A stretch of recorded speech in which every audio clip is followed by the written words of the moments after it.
오늘 주신 우리 하나님 말씀은 출애굽기 17장 1절에서 7절입니다.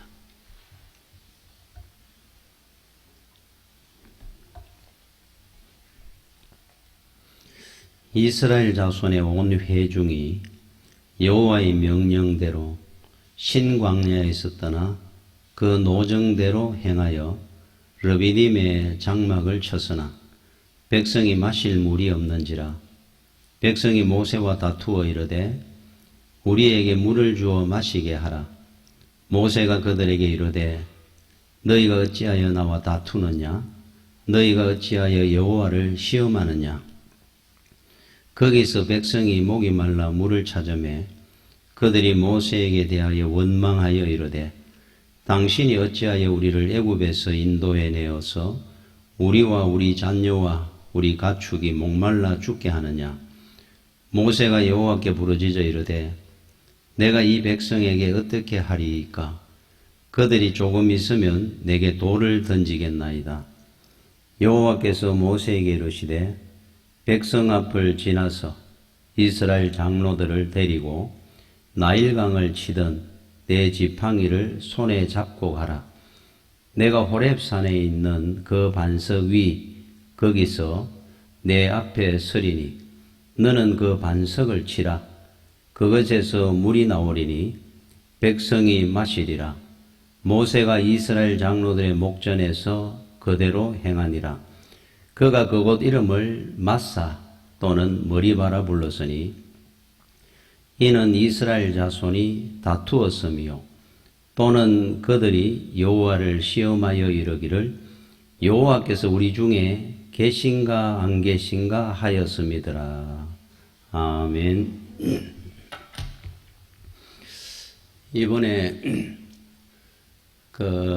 수해로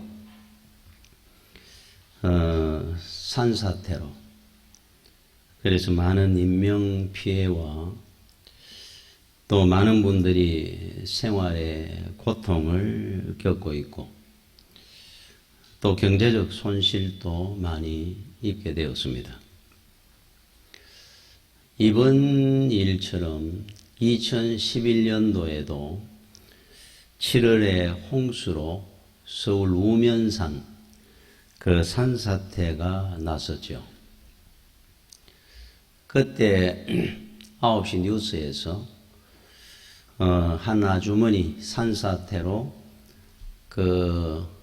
집을 잃었던 그 한 아주머니가 인터뷰를 하면서 앞으로 어떻게 살아야 될지 막막합니다.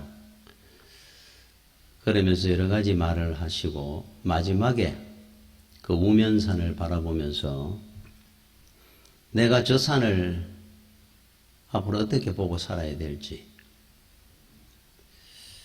저 산이 너무 원망스럽습니다. 눈물 지으면서 그 인터뷰했던 그 장면이 지금도 생생합니다. 인터뷰가 끝나고 화면이 우면산을 비추었습니다. 허물어져 내려오는 그 산, 민가를 덮쳤던 그 산이 비추어지는데 그때 제 눈에, 제 마음에 그 상처 입은 그 산이 굉장히 아파하는 것 같았어요. 저는 그 산이 산이 언제 우리한테 해코지한 적이 있습니까? 사실 우리가 산에게 늘 해코지하고 살았죠. 많은 사람의 원망을 듣는데도 상처 입고 아파하는 그 산은 그 자리에 묵묵히 서 있는 겁니다. 그 산인들 어떻게 할 수 있었겠습니까? 자기 힘으로 사람들이 개발한다고 깎고 도로를 낸다고 귀를 뚫어가 깎아내고 나무는 다 파헤쳐져가 민둥산이 되고 또 거기에다가 등산로를 이리저리 내가면서 그 산을 그렇게 우리가 마음대로 해코지하고 살았는데 거기에다가 천재까지 당하니까 그 산인들 어떻게 그걸 감당했겠습니까? 그 산을 원망할 것이 아니라 사실은 우리가 책임을 져야 될 일이 아닌가. 그 산이 상처를 입고 있는 것 같고 아파하는 것 같았어요. 그런데 저는 그 산을 이래 보는데 우리 주변에 있는 산들입니다. 이 산들은 히말라야나 알프스나 설악산처럼 절경을 이룬다든지 멋있다든지 세련되지가 않습니다. 늘 우리 곁에 그냥 제가 볼 때는 이 산들은 너무 착하게 보여요. 제 눈에는 너무 순하게 보입니다. 항상 우리 가족처럼 내 친구처럼 늘 곁에 있었어요. 그런데 우리는 그 고마움을 사실 잘 모르고 삽니다. 잘못되면 그 산을 원망하기도 하고. 사실은 한번 둘러보십시오. 우리 주변에 있는 여기 산들. 산이 얼마나 많습니까, 이 나라에. 참 고맙죠, 이 산들이. 산들이 우리한테 잘못하는 게 뭐가 있겠습니까? 늘 그 자리에 있습니다. 우리가 변하고, 우리가 해코지하고, 또 우리가 원망하고. 제 아는 분이 텍사스 달라스에 이민을 갔는 사람이 있었어요. 그래서 한 10년 전쯤에 한국에 왔다가 그 부부가 저하고 차를 타고 저 월드컵 대로 쪽으로 이렇게 가게 되었습니다. 가면서 저한테 그러더라고요. 자기는 한국에 올 때마다 너무 좋은 것이 하나가 산을 본다는 거예요. 저 산이 너무 좋다는 겁니다. 그런데 이 사람은 나이가 한 20쯤 돼서 갔습니다. 이민을. 그 부부가. 거기에서 만나서, 교회에서 만나서 결혼을 했어요. 그러면 자기 아내 되는 사람 보고 그러더라고. 산 봐라. 너무너무 좋잖아. 그러니까 그 부인 되는 분도 그러시더라고. 산이 너무 좋다는 거예요. 산이 곁에 있다는 게. 산을 이건 늘 보고 산다는 게 얼마나 좋을까. 텍사스라는 곳에는 몇 날 며칠을 가도 산이 없다 그럽니다. 전부 평원입니다. 아, 그런 데도 있구나. 우리는 늘 산을 늘 보고 안 봅니다, 제대로 그냥. 산이 곁에 있고 산을 가까이 하고 두고 산다는 게 그렇게 좋은 거구나. 그분이 이야기를 하며 처음 알았습니다, 저는.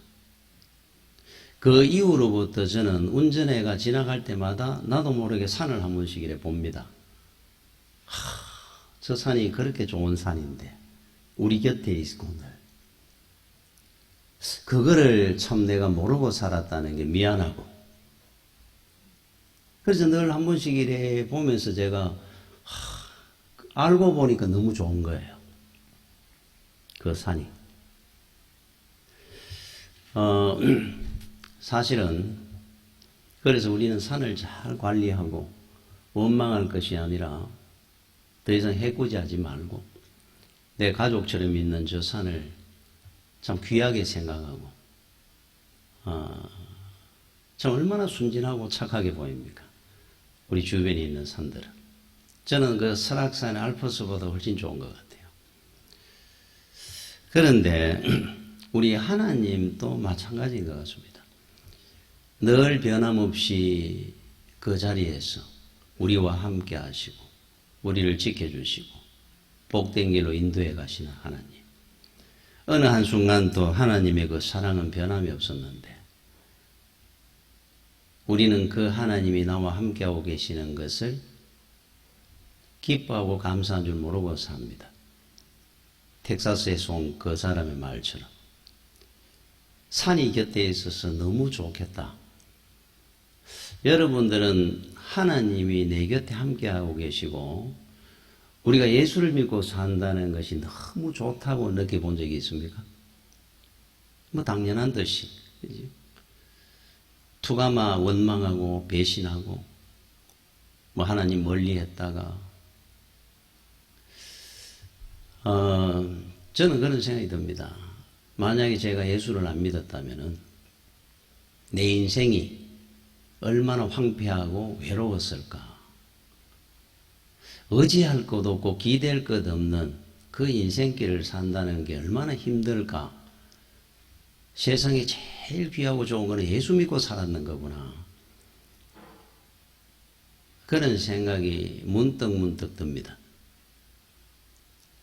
여러분들도 믿지 않는 사람들 이래 볼 때 저분들이 아무리 잘 살아도 하나님과 함께 하지 않는 그 인생이 얼마나 황폐한지를, 우리가 얼마나 복된지를 느끼고 감사하고 살고 있는지 한번 돌아봐야 됩니다.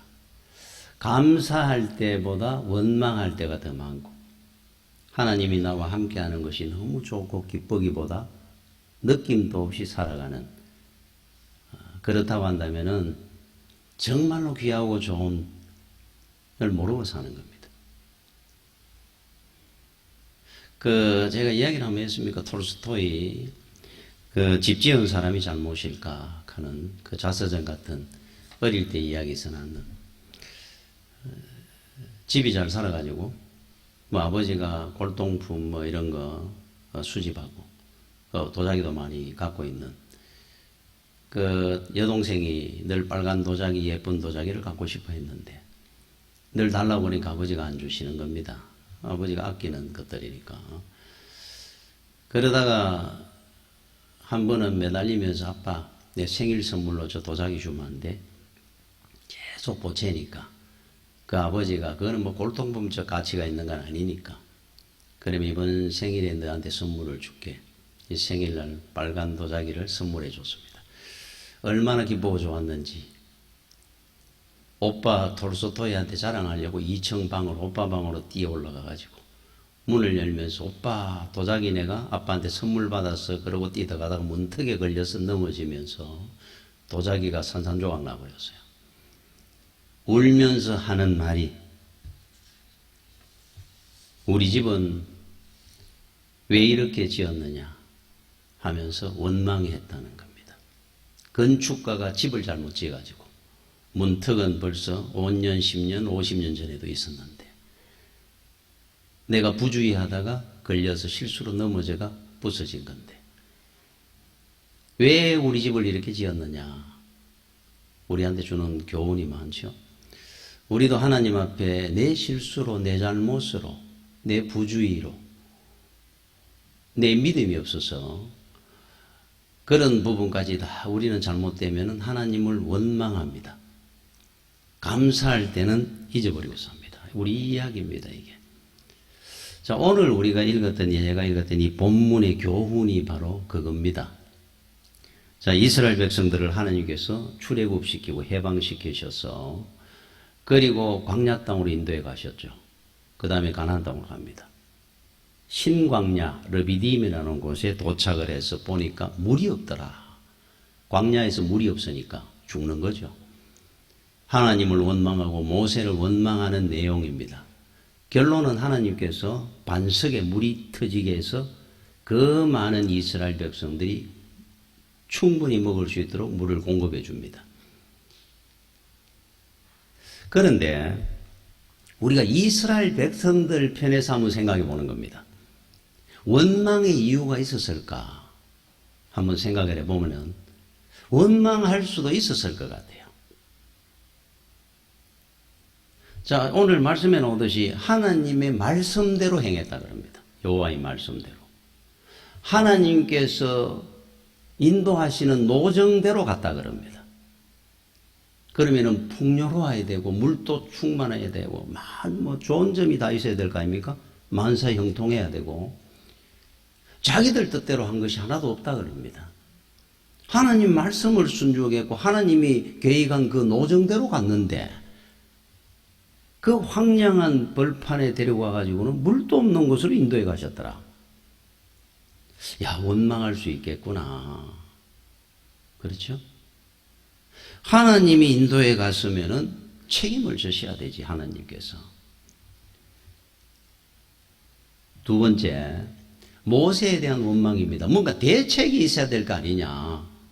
당신이 하나님의 말씀을 듣고 우리한테 이야기를 했고 우리는 그 말을 듣고 따라설 뿐인데 물이 없으면 어떻게든 물을 만들든지 물 있는 곳으로 지금이라도 좀 방향을 잡든지 해야 되는 거 아닙니까? 그러다 보니까 이제 이 원망이 하나님을 원망하고 모세를 원망하고 원망이라는 것은 에스컬레이팅 됩니다. 자꾸 소급으로 해나갑니다. 소급 적용. 원인부터 찾게 돼요. 그러다 보니까 과거를 한번 돌아봅니다. 바로왕을 굴복시키고 10가지 큰 재앙으로 하나님이 하신 일입니다. 홍해를 가르시고 인도에 가셨던 하나님. 그런 하나님인데 왜 이런 일이 생겼을까? 원망을 합니다. 그런데 이 부분을 성경은 이렇게 해석을 해놨어요. 여호와를 시험하는 것이다 그랬습니다. 우리가 시험 들은 것이 아니고 여호와를 시험 테스트하는 것이다. 왜 그러냐면은 하나님은 말씀으로 천지 만물을 창조 우주를 만들으셨어요. 그런데 그렇게 많은 것을 역사를 했는 것을 못 봤으니까 인생들은. 자, 그러면 단장 몇 개만 보여준 겁니다. 홍해를 갈랐습니다. 바다의 주인은 내다 하는 걸 보여줬어요. 만나가 쏟아집니다. 하늘에서. 하늘의 주인도 내다. 자, 하나님께서 가르쳐 주고 있는 중입니다. 그런데 하나님이 물 하나를 못 내가지고 목말라 죽게 하겠느냐. 하나님의 전능하심을 시험하는 거라 이래요. 믿음이 없는 거다 이 말이죠. 쉽게 이야기하면. 그래서 하나님이 반석에 물을 터지게 합니다. 자, 물은 원래 어디서 오는 거면 위에서 하늘에서 떨어지죠. 비가 돼가. 아니면은 땅을 파면은 지하수가 올라오겠죠. 우리가 전혀 이성적으로 생각을 상상적으로 생각을 못하는 게 바위에 물이 터져 나오는 겁니다. 하나님께서 우리가 깨르게 역사를 보여줬어요. 자, 바위에 터져가 물이 나올 정도로 200~300만이 먹을 수 있는 물을 나오도록 내가 만든다면은 하늘에 비 내리게 하는 거, 땅에 지하수가 솟아오르는 거, 이거 문제겠느냐 보여주시는 겁니다. 네가 나를 시험하느냐. 지금까지 그렇게 살아왔다면 하나님을 끝까지 믿어야지요. 지금까지 봤지 않습니까? 10가지 재앙, 홍해가 갈라지는 거. 그런데 그들은 원망을 했다 그럽니다. 이게 인생의 한계입니다. 자, 하나님의 지혜, 능력, 사랑, 이건 변함이 없는데 단지 하나님이 설정하는 계획들이 있어요. 우리한테 프로그램이 있습니다. 인도해가는 과정도 우리는 눈앞에 있는 곳, 물이 있는 곳, 바다가 없는 곳으로 가고 아주 단순하게 생각합니다. 하나님은 5년, 10년 뒤, 우리 1초 뒤를 모르지 않습니까? 5년, 10년 뒤를 보는 것이 영원 후까지 보시는 하나님. 왜 홍해 쪽으로 끌고 들어가가 건너게 하셨는지, 왜 물이 없지만은 르비딤으로 이끌어 가셨는지, 교육 과정입니다, 이게.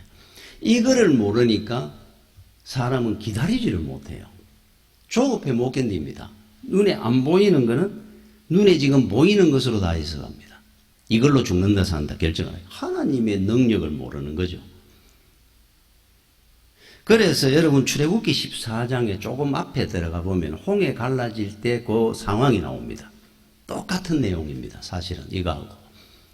이스라엘 백성들을 하나님께서 해방시켜 나오는데 바로왕이 마음이 변했어요. 다시 잡아오느라 그랬습니다. 그 당시 애굽이라는 제국은 대제국이었습니다. 최고로 막강한 나라입니다. 세계에서. 그 군대가 힘이 얼마나 대단했겠습니까? 그들은 뒤에 쫓아오고 앞에는 가다 보니까 바다가 나온 겁니다. 오도 가도 못하도록 만들어 놔놓고 하나님 인도에 오신 거예요. 그 노정대로.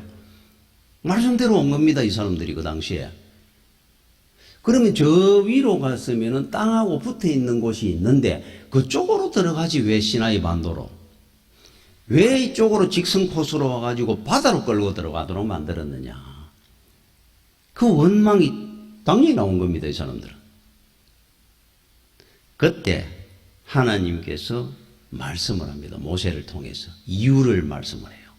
출애굽기 14장 13절 14절에 모세가 백성에게 이르되 너희는 두려워하지 말고, 중요한 문장이 하나 나옵니다. 가만히 서서, 가만히 있으라는 겁니다. 가만히. 우리가 가져야 될 큰 교훈입니다. 여호와께서 오늘 너희를 위하여 행하시는 구원을 봐라.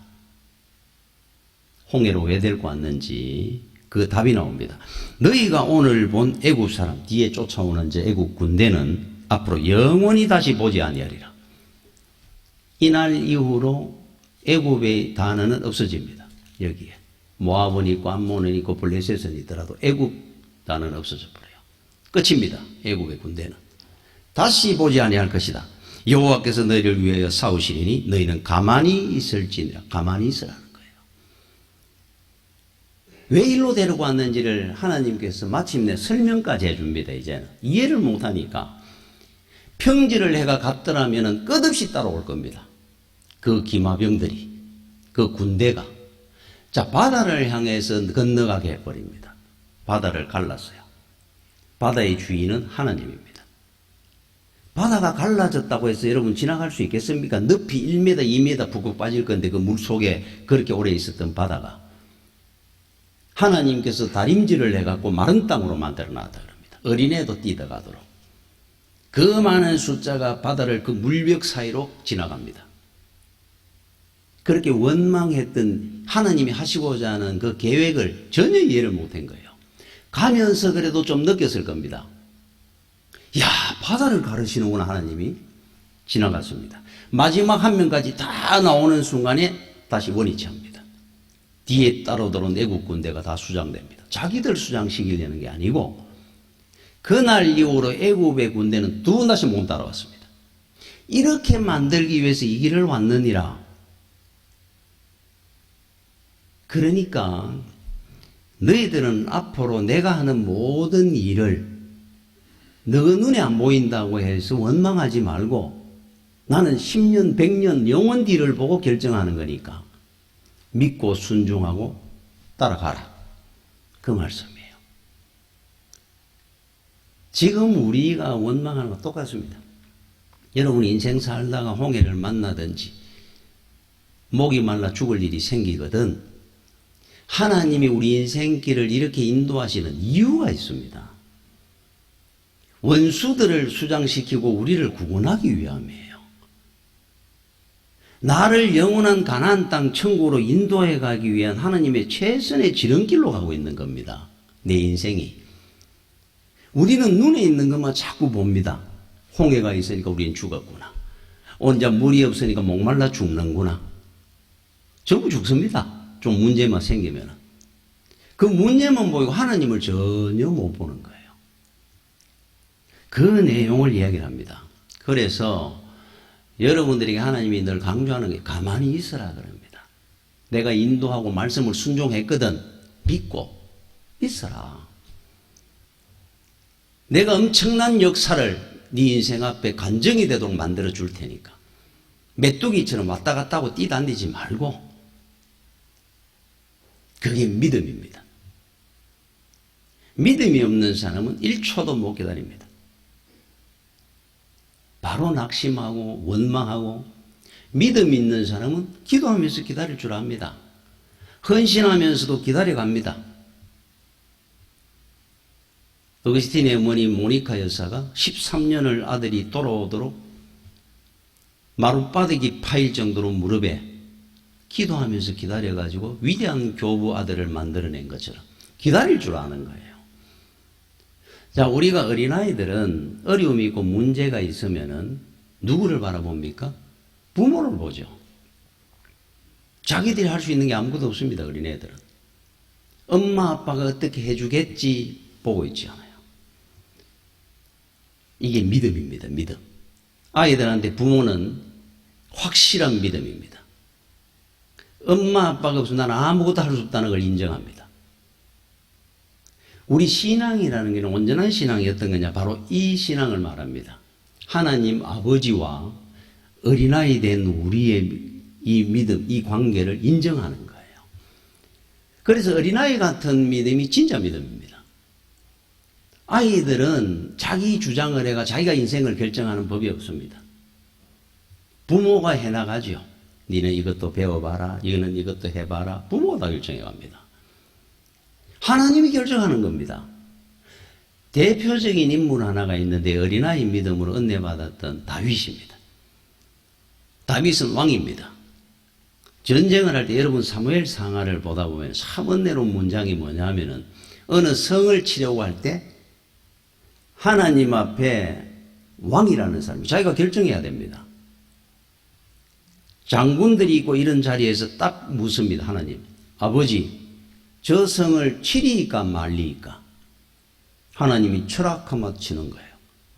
치지 마라 하면 돌아갑니다. 눈앞에 아무리 귀한 것이 있어도. 저 산을 올라가리이까 말리이까? 여러분 그 문장 읽으면 얼마나 은혜롭습니까? 이야, 저는 생각할 때 여러분 인생 제일 쉽게 사는 분이 누군 줄 압니까? 사실은 다윗입니다. 여러분 우리가 부모하고 살 때 왜 그때가 행복하고 좋았던 데라 그런 줄 압니까? 내가 결정 안 해도 됐잖아요. 결정 안 하고 삽니다. 부모가 결정하잖아요. 내 인생을. 그러니까 좀 어떤 거는 싫은 거는 있어도 내가 고민할 일이 스트레스 받을 일이 없습니다. 여러분 군대에 가면 왜 살찝니까? 시킨 대로 하면 되거든요. 내가 결정을 안 하니까. 사울은 늘 자기가 결정하려고 하다가 머리가 터졌습니다. 그 사람은. 제대로 살도 못하고 죽었어요. 다윗을 저는 볼 때마다 제일 인생 쉽게 사는 사람이 다윗입니다. 여러분 인생 쉽게 사십시오. 편하게 사셔야 돼요. 왜 여러분들이 스트레스 받을 일이 있습니까? 하나님 아버지가 계시잖아요. 우리는 그 자녀라 그랬는데 어린아이가 돼가 하나님 앞에 묻고 결정해버리면 다 결정납니다. 아무 신경 쓸 일이 없습니다. 어린아이 같은 믿음.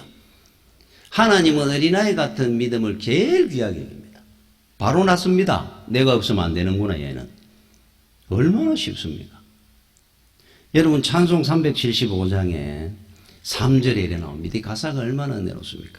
아이같이 어리니 나를 도와주소서. 힘도 없고 약하니 나를 도와주소서.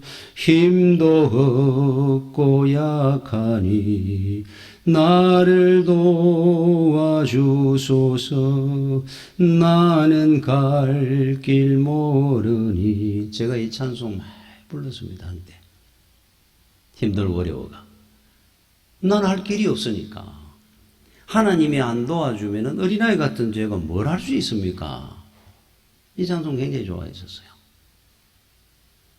여러분들이 은혜 받을 수 있는 신앙 고백이 하나 있습니다. 주여 저는 아이같이 어린 인생입니다. 아무것도 할 줄 아는 게 없습니다. 아는 것이 없습니다. 내 가는 길을 가르쳐 주시고 힘없고 약한 나를 주여 도와주시옵소서 아버지. 이게 우리 신앙 고백이고 우리 기도입니다. 이게 하나님이 적각으로 응답할 겁니다. 어린아이니까. 내가 없으면 한 걸음도 제대로 못 움직이니까. 그렇죠?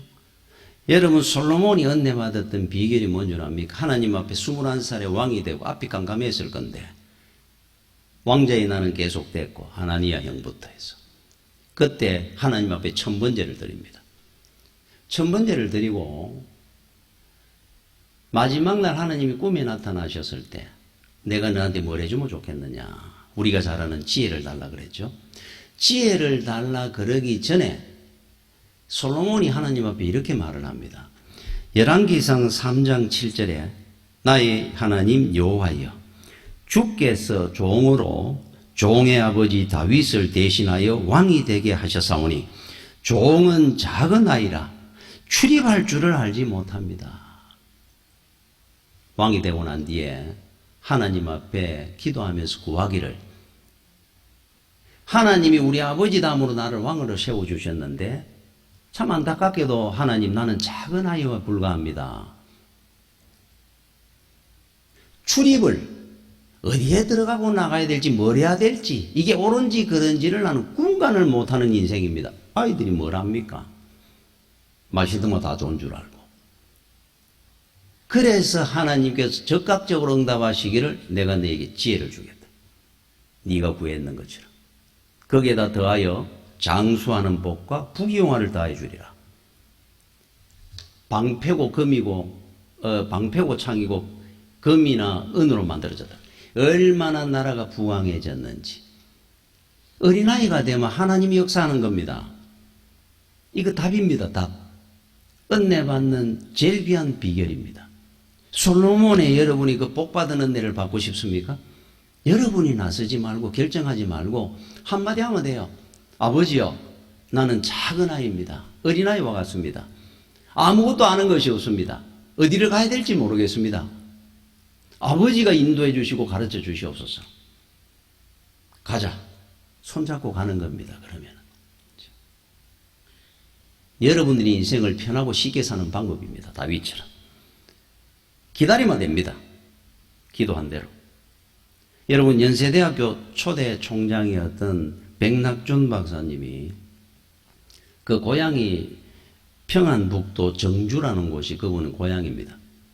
그 어머니 신앙이 막 굉장한 분이었죠. 이분이 그 박연순 집사님이라는 분이 백낙준 박사의 어머니입니다. 박연순 집사님. 그 당시에 그 지역에 알 맥킨이라는 미국의 선교사가 와가지고 선교 사역을 하다가 교회를 짓게 됐어요. 교회를 짓는 중에 건축비가 부족해가 중단이 돼버립니다. 돈이 없어가지고. 정주에 교회를 짓다가 알 맥킨 선교사가 그 소식을 박연순 집사님이 듣고는 자기가 그동안 옛날에 전부 농사 짓고 안 살았습니까? 갖고 있던 논밭을 다 팔아가지고 전액을 교회 건축비로 냈어요. 그리고 건축이 시작돼가 완공을 합니다. 그 돈으로. 농사지어가 먹고 살던 분이 논밭 다 팔아 전액을 다 바쳐버렸으니까 뭐가 먹고 삽니까? 그래서 선교사님한테 이야기하고 나는 교회에서 기도하고 이래 사는 게 제일 좋으니까 교회 일이나 하고 살도록 사찰을 시켜달라 그랬어요. 그러니까 알맥긴 선교사가 사찰을 하시라고. 너무 감사하다고. 그때 아들을 데리고 돌았는데 백낙준 박사입니다. 어린. 그래서 사찰을 해가 살고 있는 중에 이 맥킨 선교사가 아들처럼 중국으로 데려가 고등학교를 졸업하게 하고 미국으로 데려가지고 프린스턴 대학에 신학을 졸업하게 하고 그리고 이 예일 대학을 졸업을 하도록 만듭니다. 완전히 아들입니다. 다 해서 그때 해줬어요. 얼마나 귀한지. 프린스턴, 예일대, 우리나라가 초대 문교부 장관 했습니다. 연세대학 초대 총장을 했습니다. 이분이 가지고 있던 인생 좌우명이 있어요. 백낙준 박사 인생 좌우명. 갈라디아서 6장 7절입니다. 스스로 속이지 말라. 하나님은 업신여김을 받지 아니하시나니 사람이 무엇으로 심든지 그대로 거두리라. 심은 대로 거두리라. 최고의 진리입니다. 사실. 심은 대로 반드시 거두습니다. 이분은 열심히 선한 씨를 심었던 겁니다. 그런데 알메킨 선교사 그렇다고 해서 어머니가 가장 신앙이 톱출하다고 했다고 그 자식을 막 귀하게 해주기가 안 힘들겠습니까? 이유가 있겠죠. 백낙준 박사에 대해서 그렇게 신뢰했는 이유가 있습니다. 아들처럼 사찰이니까 교회 같이 살았습니다. 한 번은 나오다가 어렸는데 백낙준 박사를 보고 그 당시에 이제 나무로 불을 떼고 할 시절이니까 그 나무를 이래 둥치를 해놨는 걸 두고 저걸 쪼개가지고 땔감으로 이쪽에 쌓아놔라. 그리고는 볼 일이 있어가지고 아침밥 먹고 나오면서 백낙준 박사가 그런 말을 하고는 볼 일 보고 저녁에 돌아온 겁니다. 해가 다 졌을 때 돌아왔는데 백낙준 박사가 기진맥진함이 도끼를 들고 아직도 땔감을 만들고 있는 겁니다. 나무를 패고 있는 거예요. 깜짝 놀라가지고 너 지금 뭘 하느냐. 아침부터 지금까지 나무를 팼단 말이냐? 예. 이거 나무를 패가 땔감으로 이렇게 쌓아라 그랬지 않습니까? 너무 미안했던 거예요. 얼만큼만 해라든지, 1시간만 해라든지, 말을 안 하고 갔는데, 한 10시간 넘게 있다가 돌아왔는데, 그때까지 하고 있으니까. 그 이후로부터 아들처럼 여겼다 그럽니다. 이게 어린아이입니다, 어린아이. 하나님이 가라 그러면 가는 겁니다. 죽거나 사나. 서라 그러면 서면 되는 겁니다. 기다리라 그러면 기다리는 거예요.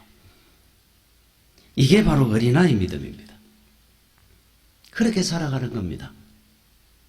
그 말씀을 지금 우리한테 하는 겁니다. 하나님께서. 그 홍정길 목사님 교회에 청년이, 이제 우리 남자 여자 청년이 알게 되어 사귀어가지고 결혼을 하게 됐습니다. 그래 홍정길 목사님이 주례를 서는데 이 남자 청년이 찾아와가지고 집안 내력에 대해서 이야기를 좀 하는 거예요. 우리 집에 이런 문제가 있어서 미리 말씀을 드려야 될 것 같아서 말씀을 드립니다. 그래서 이제 듣다 보니까 촌에 이제 그 어머니가 혼자 계시는데, 우리 아버지는 어떻게 돌아가셨느냐? 아닙니다. 안 돌아가셨는데 어머니하고 따로 이혼을 했느냐? 아닙니다. 그러면서 이야기를 하기를, 자기가 태어나자마자 그때쯤에 아버지가 직장이 서울을 가게 돼가지고 서울을 가는데 어머니는 시부모를 모시는 바람에 같이 못 가게 된 거예요. 그래 자기하고 어머니하고는 이제 촌에 있고 시부모 모시고 남편이 이제 혼자 직장 때문에 서울을 갔다가 하숙을 하고 있는데 하숙집 혼자 사는 아주머니하고 그만 부적절한 관계가 돼가 애를 놓고 살게 된 거예요. 이게 이제 숨기다가 나중에 알게 되고, 그리고 그 어머니가 이 이야기를 들었을 때 어떻게 했겠습니까? 자기 부모 모신다고 촌에 있는데 아예 키우면서 자기는 그런 짓을 해놨으니까. 그 남편은 얼굴을 못 들고 있는데 이혼을 하고 싶어도 못하는 거예요. 왜냐하면 시부모를 두고 나오지를 못해가지고. 그 어머니가 얼마나 착합니까? 그러다 보니까 30년 세월이 지난 거예요. 따로 떨어져 사는 지가. 이제 아들이 결혼한다 그러니까 아버지가 나타난 겁니다. 이제 결혼식이 같이 있어야 되니까. 그래서 홍정길 목사님이 이제 결혼식을 한다고 이래 보니까 두 사람이 앉아 있는데 서로 이쪽을 보고 앉아 있습니다. 거의 한 30년 만에 만났습니다. 참 이래 보는데 마음이 아프더라 그래요. 그리고 이제 결혼식 자 끝났습니다. 이제 인사를 하러 어머니가 혼자 오셨습니다. 그래서 우리 그 훌륭한 아들이니까 앞으로 잘 살 거고 믿음 생활 잘 하니까 앞으로 편안하게 잘 사시기 바랍니다. 그러니까 눈물을 흘리면서 그러더라 그래요.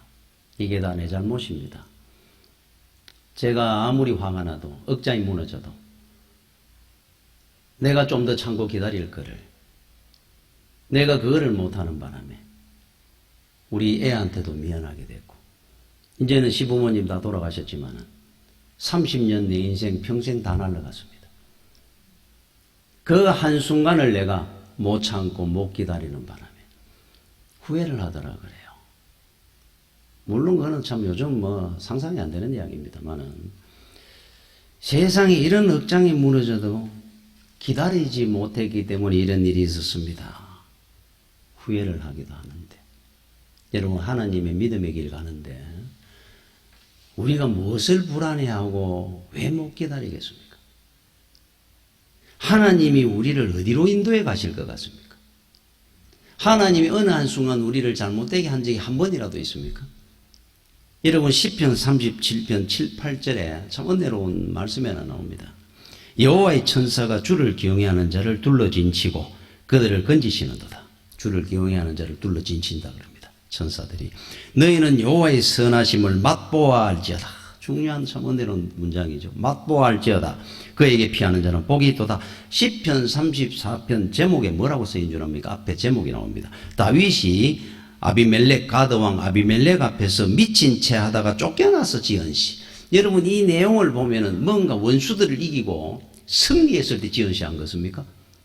그런데 거기에서 살려고 머리를 풀어주고 침을 흘려가며 미친 척 하다가 쫓겨나가지고 지었는 이 시라는 거예요. 하나님의 은혜, 능력, 사랑 전혀 체험도 못 해보는 상황에 앞이 깜깜합니다. 다윗은. 야 그런데 어떻게 이런 시가 나올까? 한마디로 다윗은 어린애고 전혀 한 번도 변한 적이 없습니다.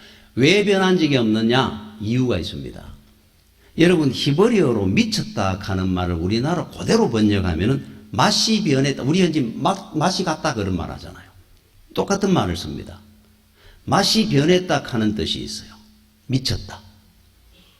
자, 그러면 거기에 비유를 내가 한번 보십시오. 여호와의 선하심, 진실하심, 그 은혜와 사랑은 맛보아할지어다. 하나님은 맛이 변하는 분이 아니다 이 말이에요. 맛이 갖는 분이 아니다. 영원토록. 내가 맛이 가서 그렇지 늘 하나님 앞에 온전하지 못하고 못 믿고, 하나님은 맛이 가는 분이 아니기 때문에 내가 지금 좀 어려움이 있어도 절대로 나는 낙심하거나 나는 불안해하지 않습니다. 두려워하지 않습니다. 그래서 그 하나님을 여러분 맛보아하십시오. 오히려 찬양하는 거예요. 지금까지 살아오면서 하나님은 한 번도 맛이 간 적이 없으니까. 늘 인간이 맛이 갑니다. 늘 하나님 앞에. 그런 거잖아요. 왜 우리가 못 기다리고 늘 불안해하고 원망하느냐? 믿음이 없는 겁니다. 믿음의 맛이 늘 갑니다. 우리는. 제가 아는 목사님 한 분은 목회를 하다가 얼마나 힘들었으면 애들은 크고 주일날 교회 문은 열어가 가족만 찾아놓고 설교를 하고 주중에 먹고 살지를 못하니까 할 수 없어가 식당을 한 분이 있어요. 조그마한 식당을 사모님하고 굉장한 어려움을 겪었습니다. 다시 또 목회를 열심히 해야지 하다가 또 어려우니까 옷장사를 한 적이 옷장사. 그러다가 내장 파열이 되는 큰 사고를 당했어요. 저보고 어느 날 보여주는 겁니다. 제 목사 한번 보라고. 이쪽에서 여기까지 수술을 이만큼 해놨어요. 아유, 어디 큰 사고. 내가 도망가다가 요남해로.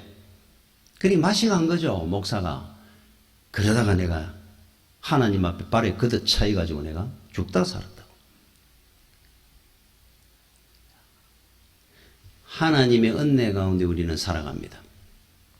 기다릴 줄 알아야 됩니다. 견디내는 겁니다. 믿음을 가지고. 그래서 이사야 27장 1절에 중요한 말씀 하나 나옵니다. 그날에 여호와께서 그의 견고하고 크고 강한 칼로 하나님의 칼로 날랜 뱀 리오야단을 곧 꼬불꼬불한 뱀 리오야단을 벌하시며 바다에 있는 용을 죽이시리라. 리오야단. 여러분 뱀은 어떻게 막 꼬불꼬불 요래 가잖아요. 요로 붙었다 절로 붙었다 일로 붙었다 절로 붙었다. 하나님은 늘 동일하시고 변함이 없는데 변함이 있게 요로 절로 왔다 가는 믿음은 하나님이 날세고 강한 팔로 쳐낼 것이다. 리오야단이 되면 안 되는 겁니다. 한계를 달려가는 거예요. 죽어나 사나. 하나님이 우리를 죽이는 데 데리고 갈 일은 절대로 없을 겁니다. 믿음으로 승리하시기 바랍니다. 기도하겠습니다. 주여 은혜를 감사를 드립니다. 항상 우리가 믿음이 없어서 불안해하고 염려하고 아버지 기다리지 못하고 아버지 낙심할 때가 얼마나 많습니까? 믿음으로 승리할 수 있도록 인도하여 주시옵소서. 예수님 이름으로 기도드립니다. 아멘.